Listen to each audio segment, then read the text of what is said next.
If someone had told me a year ago that my life would be saved in the deep end of the public pool, I would have believed them.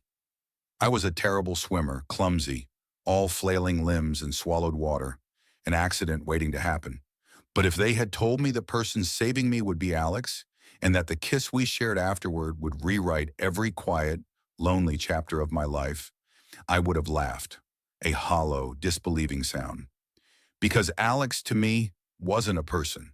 He was a landmark, a fixed point of golden summer I orbited from a safe, chlorinated distance. My world was small and meticulously ordered. It was the four walls of my apartment, the glow of my laptop screen, and the endless black line painted on the bottom of the pool. Every morning at 6, I was there. The first one in, the last of the serious swimmers to leave. The water was my sanctuary and my confessional, a place where the noise in my head was muffled by the rhythmic slosh and the burn in my lungs. It was a routine built to keep the world at bay, a fortress of solitude constructed from tile and water.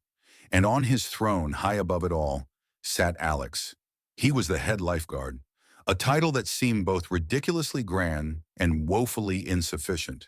He didn't just guard lives. He commanded the entire space with an unnerving stillness. Broad shoulders that blocked out the morning sun, skin tanned to the color of old honey, and hair bleached almost white in streaks from chlorine and exposure. He was a statue carved from sunlight and silence. From my watery vantage point, I studied him. It became a part of the routine. Stroke, breathe, glance at the chair.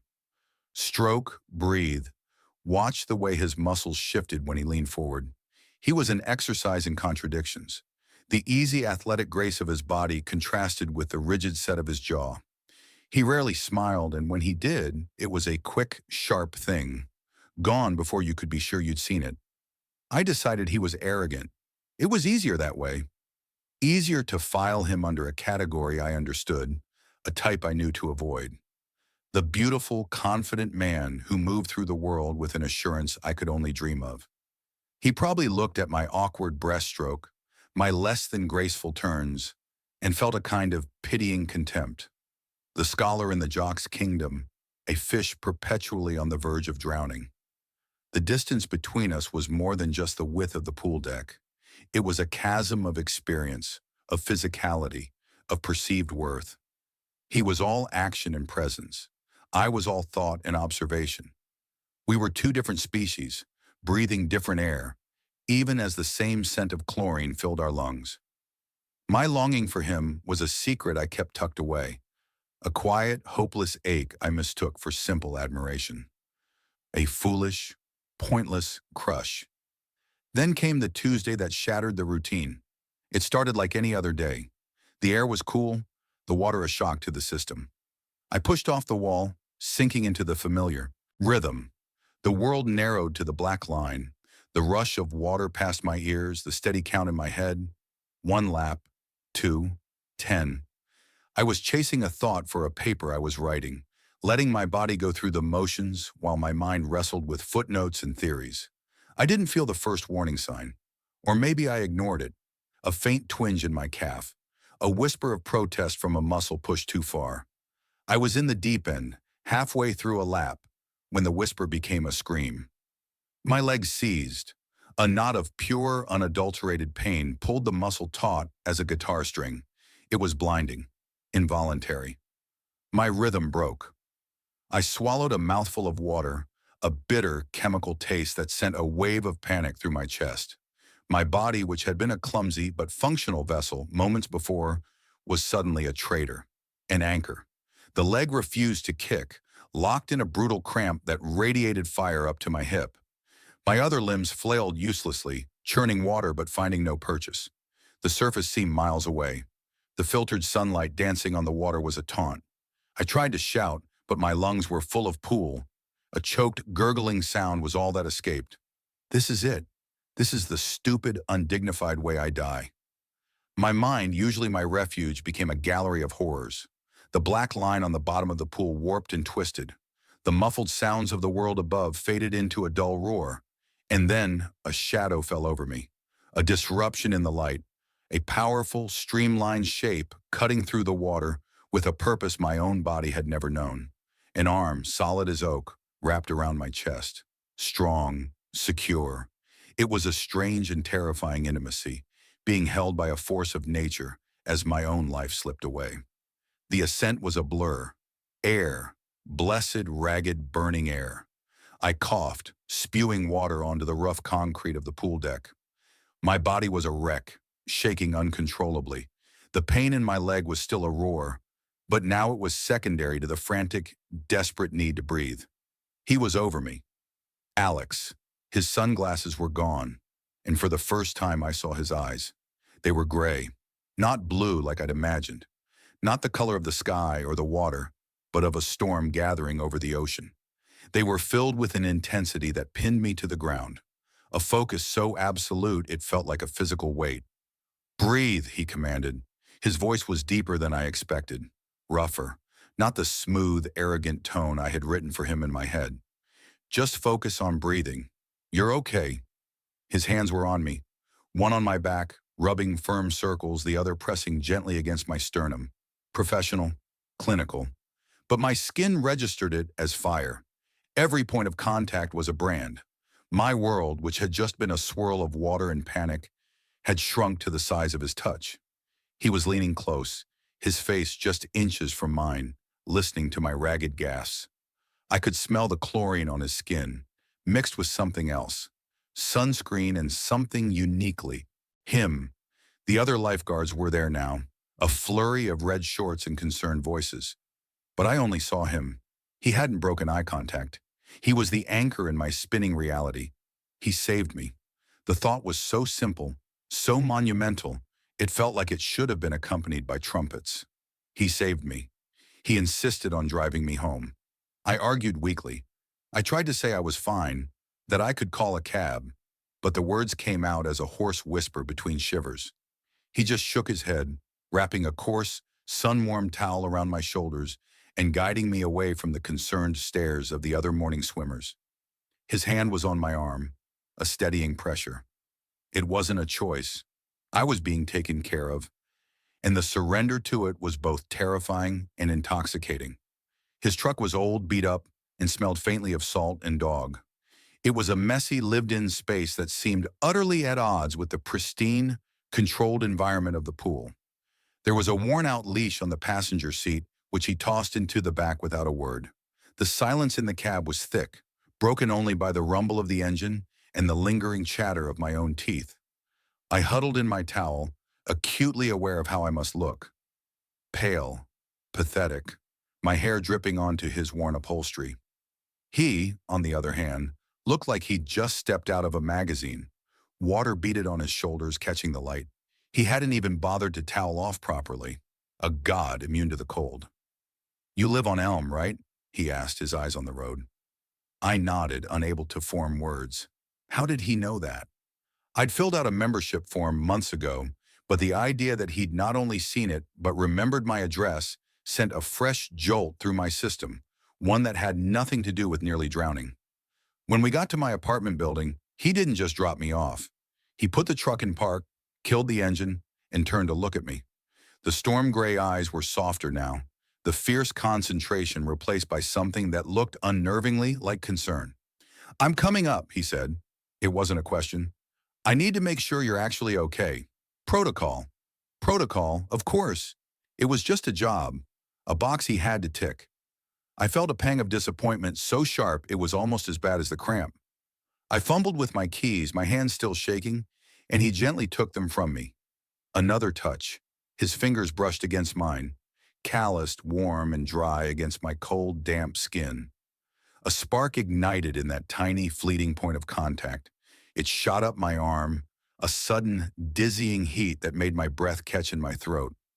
He unlocked my door and followed me inside, his presence instantly making my small, book-cluttered apartment feel even smaller. He dwarfed the space. He moved with a quiet economy, his eyes scanning the room, taking in the stacks of books, the messy desk, the half-empty coffee mug from that morning. I saw my life through his eyes and felt a sudden, desperate need to apologize for it, for the dust, for the clutter, for the quiet, indoor smallness of my existence. "You should sit down," he said, his voice gentle. He guided me to my worn-out sofa. Do you have any water? I pointed dumbly toward the kitchen.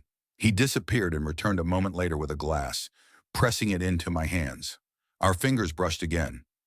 This time I was ready for it, but the jolt was no less potent.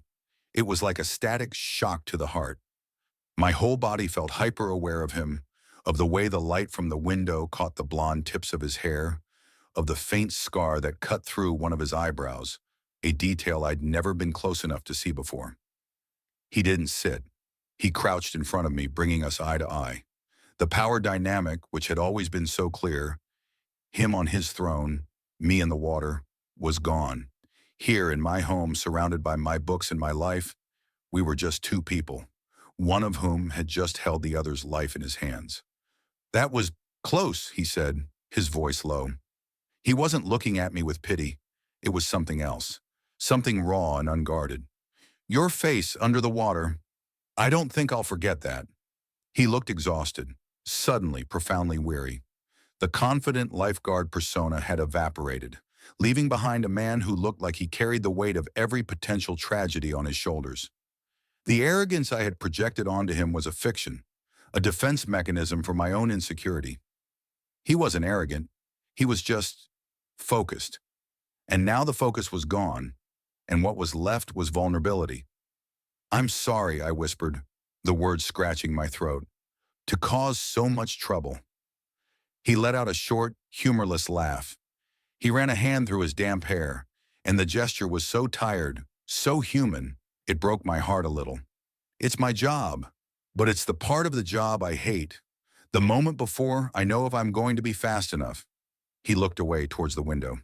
I've been watching you for a while. You push yourself too hard. You don't breathe right on your turns. He had been watching me. The words echoed in the quiet room. Not with contempt, but with concern. I had been so wrong, so completely, utterly wrong about everything. He wasn't a distant god. He was a man who had been paying attention. I thought, I started, then stopped. What did I think? That he despised me? That I was an annoyance? It sounded so childish now. What did you think? He asked, his gaze returning to my face. His eyes were searching, questioning. The truth felt like a stone in my throat, but I had almost died. The world felt thin, unreal, and the usual filters of fear and self-preservation were gone. What was left to lose? I thought you didn't like me, I confessed, the words barely audible. I thought you saw me as some clumsy academic who had no business being in your pool. A strange expression flickered across his face. Surprise, maybe. Something else I couldn't name. He shook his head slowly. No, that's not it. Not at all. He paused and the silence stretched, thick with unspoken things. The air in the room was charged, humming with a new, terrifying energy. The afternoon light slanted through the window, catching dust motes dancing between us. It felt like a stage, set for a scene I didn't have the script for. Then what was it? I asked, my voice trembling slightly. He leaned in closer. The space between us shrank until I could feel the warmth radiating from his body. His storm gray eyes held mine, and in their depths I saw a reflection of my own longing, my own fear. It was a mirror I never expected to find. It was, he began, his voice a low murmur. It was the opposite. And that was it. The confession. Simple. Devastating. It hung in the air between us. A fragile, shimmering thing. The opposite. He hadn't been watching me with disdain. He had been watching me. Just watching. The way I had been watching him. Two solitary people observing each other across a body of water, each writing a story for the other that was pure fiction. My heart, which had been hammering with fear just an hour before, was now hammering for an entirely different reason. It was a frantic bird beating its wings against the cage of my ribs. He was so close, so impossibly close. The scent of him, chlorine and sun, filled my senses. He didn't move. He waited. He was giving me the choice. To lean away, to break the spell, to retreat back into the safety of my ordered life, or to lean in, to close the final, terrifying inch that separated our worlds.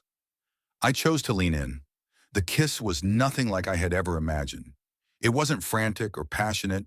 It was slow, hesitant. A question?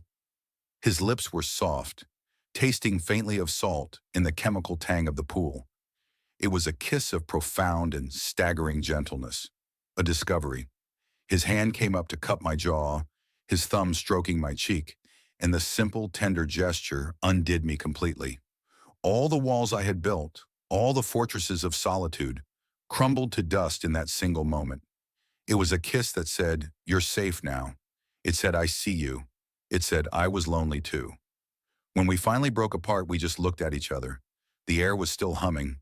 Nothing had changed in the room, but my entire universe had been tilted on its axis. He hadn't just saved me from the water. He had saved me from the quiet, suffocating loneliness I had mistaken for a life. He stayed for another hour. We didn't talk much. We sat on my sofa, a comfortable distance between us, and he told me about his dog, a clumsy golden retriever named Barnaby. I told him about the dissertation I was struggling to finish on medieval poetry. It was all so mundane, so beautifully, achingly normal. It was the conversation we should have had months ago, if either of us had been brave enough. When he left, it was with a quiet promise. "Get some rest. I'll text you tomorrow to check in." He paused at the door, his hand on the knob. That look was back in his eyes, the one I couldn't quite decipher. A mix of uncertainty and something that looked like hope. Then he was gone. I stood in my silent apartment, my lips still tingling. The only evidence he had ever been there was a damp patch on my sofa and the glass he'd drunk from, sitting on my coffee table. I touched my fingers to my lips. It had been real. It had happened. A smile spread across my face, wide and unfamiliar. But the morning brought the doubt. It crept in with the gray dawn, a cold and familiar companion. I woke up alone. The apartment was silent, exactly as it had always been. But the silence was different now. It wasn't peaceful. It was empty. It was an absence. The kiss. Had I imagined the tenderness? Was it just a byproduct of adrenaline? A moment of pity for the pathetic man he'd just pulled from the water? My mind, my greatest asset and my cruelest enemy, began to dissect the memory. It replayed his hesitation, recasting it as reluctance. It reinterpreted his gentleness as clinical distance. He hadn't texted. The thought was a small, cold stone in my stomach. He said he would. Maybe he forgot. Maybe he got busy. Or maybe he woke up this morning, clear-headed and removed from the drama of the rescue, and felt a profound sense of regret. Maybe he was embarrassed. The spiral began, a vortex of self-recrimination and anxiety. I was a fool. I had misread everything. I had taken a moment of human kindness and twisted it into something romantic, something it was never meant to be. I had leaned in. I had initiated it. The memory that had been so beautiful last night was now a source of burning shame. I couldn't go to the pool. The thought of seeing him, of facing the awkward pity in his eyes, was unbearable. What would I even say? "Thanks for saving my life, and sorry for forcing myself on you?" The thought made my skin crawl. So I stayed home. I tried to work, but the words on the screen were just black squiggles. My apartment, my former sanctuary, now felt like a cage. The whole day passed in a gray haze. Every time my phone buzzed with a notification, my heart would leap into my throat, only to plummet back down when I saw it was just a news alert or an email. The silence from him was a confirmation of my worst fears. It was a verdict. Guilty of being a fool. A second day passed in much the same way. The ache of his absence was a physical thing now. I kept seeing him everywhere, in the slant of light on the floor, in the memory of his broad shoulders filling my doorway. My solitude, once a comfortable blanket, was now a shroud.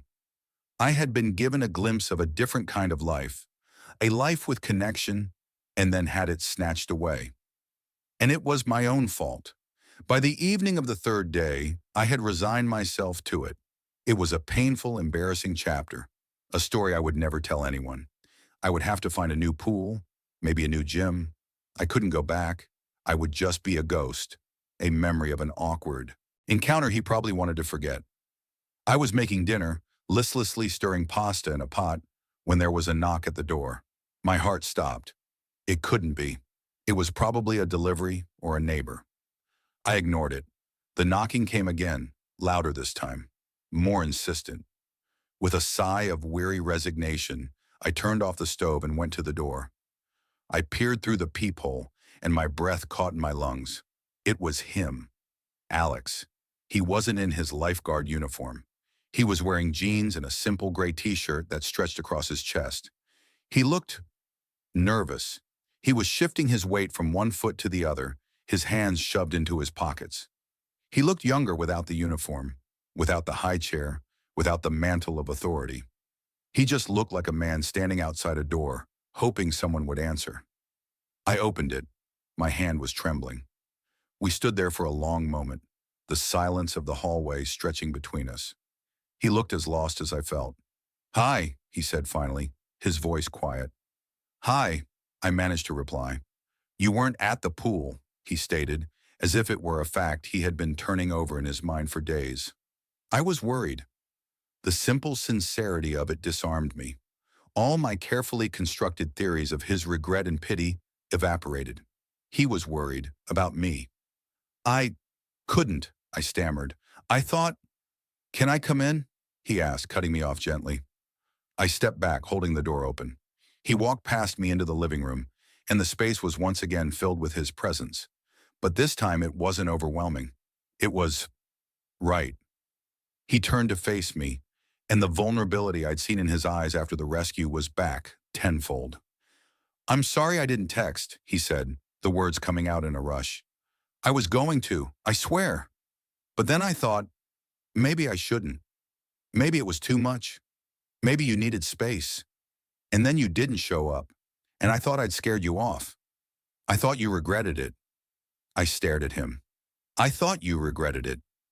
We looked at each other, two idiots trapped in our own heads, masters of misinterpretation. A slow, incredulous smile spread across my face. It was mirrored hesitantly on his. The tension that had been coiling in my stomach for 3 days finally, blessedly, unspooled. "I don't know how to do this," he admitted, running a hand over the back of his neck in a gesture I was beginning to recognize as his tell for anxiety. "I'm good at the pool stuff, the rules, the emergencies. I know the script for that. There's no script." "I know," I said, my voice soft. "Me neither. My life is all scripts, footnotes, and citations. This is unannotated." He took a step closer. "I haven't stopped thinking about it," he said. "The kiss." "Me neither," I confessed. "I really like you," he said, and the 3 simple words were more powerful than any line of poetry I had ever studied. "I have for a while. I sit up on that chair, and I feel like I'm on a different planet from everyone else, and I didn't know how to get down." "You just had to dive in," I whispered. He closed the remaining distance between us. This time, when he kissed me, there was no hesitation. It was a confirmation, a statement. It was firm and sure and tasted of relief. It was the end of the silence. It was the beginning of a conversation that had been waiting months to happen. He asked me on a proper date, to dinner. "Somewhere I'm not wearing shorts and a whistle," he'd said with that rare, quick smile. "Somewhere I can be Alex, not just the lifeguard." It was a promise of a new context, a new beginning, away from the sight of my near demise and our mutual, silent pining. It was a gesture that said, "Let's build this somewhere new." And we did. The next few months were a study in domestic intimacy. Our lives, once so separate, began to weave together. His beat-up truck became a familiar sight parked outside my building. My collection of tea mugs expanded to include a ridiculously large one that said "World's Okayest Lifeguard," which he used every morning. We made breakfast together in my small kitchen. It was a clumsy dance of bumping elbows and stolen kisses over the toaster. He'd stand there, hair messy from sleep, a soft light in his gray eyes that I'd never seen under the harsh fluorescent glare of the pool. He was a morning person, calm, steady, and warm. He was the anchor to my anxious, overthinking energy. The pool was no longer a place of solitude for me. It became our place. On his days off, we would go together. He taught me how to breathe properly on my turns, his hands gentle on my back, guiding my form. The water, which had once been a place where I felt clumsy and exposed, now felt like a shared language. We would race, and he would always let me win, a playful grin on his face as I touched the wall a second before him. His world opened up to me. I met Barnaby, the clumsy golden retriever, who was just as warm and lovable as his owner. I saw the small, tidy apartment he lived in, a space as minimalist and functional as mine, was cluttered and chaotic. And in his world, I saw the parts of him that were hidden from the pool deck. The worn-out copy of a poetry anthology on his nightstand. The surprisingly deft way he could fix a leaky faucet. The deep, rumbling laugh that he saved for when we were alone. He, in turn, entered my world. He would sit on my sofa, Barnaby at his feet, and listen patiently as I talked about my research. He'd read my drafts, and though he'd joke about not understanding half the words, he would always find the one sentence, the one idea, that needed to be stronger. He saw the core of my work, the passion beneath the academic jargon. He saw me. One evening, months after that first terrifying day, we were lying on my couch watching a movie. My head was on his chest, his arm wrapped securely around me. I could feel the steady, rhythmic beat of his heart beneath my ear. It was the most peaceful sound in the world. "You know," I said quietly, tracing the lines of the faded tattoo on his bicep. "I used to be terrified of you." He chuckled, the sound vibrating through his chest. "I know. You looked at me like I was a warden and you were on parole. I thought you were this untouchable, arrogant sun god," I admitted, "and I was just some pale creature who belonged in a library." He tilted my chin up, his gray eyes serious. "I thought you were the smartest person I'd ever seen. You'd get out of the pool, and you'd have this look on your face like you were solving the secrets of the universe. I was the one who was terrified. I had nothing to say that I thought would ever interest you. And in that moment, I understood. We were both just two lonely people, hiding in plain sight, building walls we thought were for protection, but were actually just prisons. My prison was made of books and routine. His was made of muscle and a sense of duty. We were both drowning in our own ways, long before my leg ever cramped in the deep end. That day at the pool feels like a lifetime ago now. It was a plot twist I never saw coming, a violent disruption to my carefully curated narrative. I didn't come to the pool looking for love. I came seeking solitude, a place to quiet my mind. But I found something better. I found someone who not only pulled me from the water, but who taught me how to swim. My life is no longer a fortress. It's an open door. It's messy and unpredictable, and filled with the sound of a dog's happy sighs and the smell of his coffee brewing next to my tea. It's a life I never would have been brave enough to build on my own. It took nearly drowning to finally learn how to breathe. It took being saved to realize I was capable of saving myself from the quiet, lonely life I had so carefully constructed. And it took Alex, the silent man on the lifeguard stand, to show me that the most beautiful, life-altering things happen when you're brave enough to close that last terrifying inch and let someone else in. He was my rescuer in more ways than one, and that's a truth I carry with me, more real and more vital than the memory of water filling my lungs. It's the air I breathe now, every single day.